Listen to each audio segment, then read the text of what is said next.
Good afternoon friends. Next lecture series છે આપણી રસશાસ્ત્ર lecture series. એની અંદર પણ આપણે જયપાલ વિશે માહિતી મેળવી રહ્યા હતા. તો જયપાલની અંદર જયપાલની થેરાપ્યુટિક પ્રોપર્ટી, જયપાલ મત તિક્તો વિરેચન કરમપરમ, એટલે કે તિક્ત છે અને વિરેચન કરાવે છે. જલોદર પ્રશમનમ, એટલે કે જલોદર એસાઇટિસની અંદર પણ શું કરે છે? બેસ્ટ રિઝલ્ટ છે. નવજ્વર નિબર્હણમ, એટલે કે જે એક્યુટ ફીવર છે એમાં પણ જે છે બેસ્ટ રિઝલ્ટ છે જયપાલનું. કૃમિહારી છે.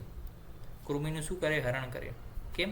કારણ કે જે ડ્રગ ઉષ્ણ છે, તીક્ષ્ણ છે, પ્લસ તિક્ત છે, અને તિક્ત ડ્રગ જે હોય એ કૃમિ માટે શું હોય? કૃમિઘ્ન જ હોય. બીજી વસ્તુ કે કૃમિ જે છે ડાયરિયા કરાવી દે જે છે જયપાલ, તો એ ડાયરિયા કરાવશે તો શું થશે? વિરેચન કરતો છે જ, પણ જલોદર ડાયરિયા થાય તો ફ્લૂડ જે છે ઘટે. ફ્લૂડ જે ઘટે શરીરનું તો શું થાય? જલોદરની અંદર એ રીતના મદદફૂલ છે. કૃમિમાં પણ એ રીતના છે. ફ્લૂડ જ જતું રહેશે, જે એનો કૃમિનો આધાર છે એ જ સાઈડની બહાર નીકળી જાય તો કૃમિ પણ શું થાય? નાશ થાય. પછી કુષ્ઠહળ છે. પછી વાત શ્લેષ્મ જે છે એને પણ નાશ કરે છે.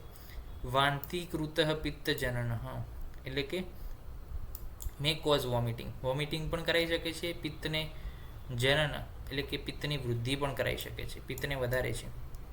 અને વૃશ્ચિક આદિ વિષપ્રણુત, અને વૃશ્ચિક જે છે એના વિષ થયું હોય ત્યારે પણ જે છે એ હેલ્પફુલ છે આ વસ્તુ.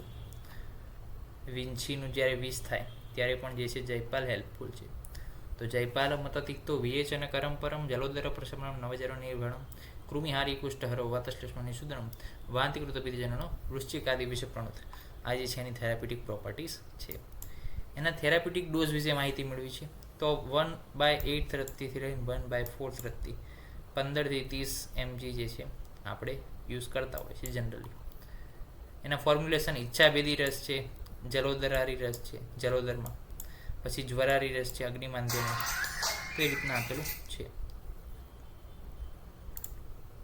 ફોર્મ્યુલેશન વિશે વાત કરી. હવે આપણે વાત કરવી છે એને કોન્ટ્રા ઇન્ડિકેશન વિશે. તો એ જ છે કે બાલ વૃદ્ધ કૃષક ક્ષીણ ગર્ભિણીશ્ચ ગુદામય પ્રવાહિકાયામ શોથે છે તું આમાં પક્વાશય શ્રિત, એટલે કે બાલ વૃદ્ધ કૃષ જે ક્ષીણ થયો છે, ગર્ભિણી છે, જેને ગુદા એટલે કે એના રિજિયનના રોગો થયેલા છે, પ્રવાહિકા છે જેને શોથ છે, પ્લસ પક્વાશયના જે છે રોગો છે, ગુદભ્રંશ છે, પ્રોલેપ શબ્દ એના રોગ, કે પછી આંત્રશોથ છે, આંતરડામાં જે છે સોજો છે, બદ્ધ ગુદોદર છે, આંતરછેદન છે ક્યાંક, એની અંદર શોથ છે, ત્યારે જયપાલનો યુઝ કરવો જોઈએ નહીં.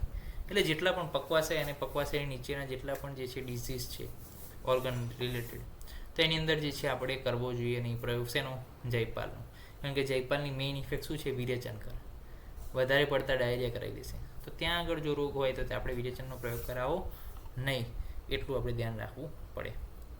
તો નેક્સ્ટ લેક્ચરની અંદર મળીશું માહિતી સાથે ગુંજાની. ત્યાં સુધી રજા આપશો.